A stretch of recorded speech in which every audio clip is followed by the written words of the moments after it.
बड़ा नमस्ते गुरुदेव। गुरुदेव, सब जगह हमने ये पढ़ा कि बैठ के अपन को आहार करना चाहिए, बैठ के पानी पीना चाहिए, लेकिन अपने परमेश आगम में खड़े होकर आहार का क्यों बताया गया महाराज?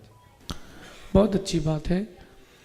मुनिराज और श्रावक दोनों जिन शासन का अंग है, लेकिन दोनों की अपनी अपनी क्रियाएं हैं।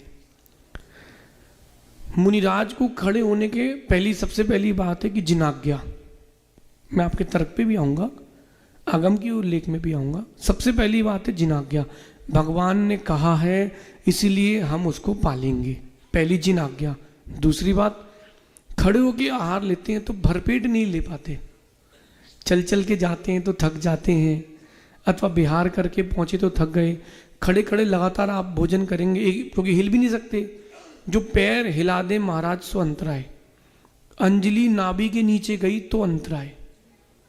ये जो अंजलि होती है, मूलाचार में लिखा है कि नाभि के नीचे अंजलि गई अंतराय। तो ये बहुत कठिन हो जाता है।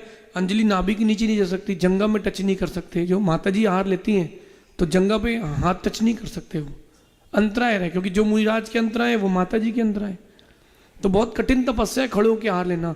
तो जंघा बल चेक होता है। इसके बाद जंघा बल क्या चेक होता है कि मैं कब तक अपनी जंघा के बल पर खड़ा हो रहा हूँ, क्योंकि अब ज़्यादा देर खड़े नहीं हो पाएंगे तो फिर इसका मतलब शरीर की शक्ति छीन हो रही है, अब समाधि की ओर जाना चाहिए।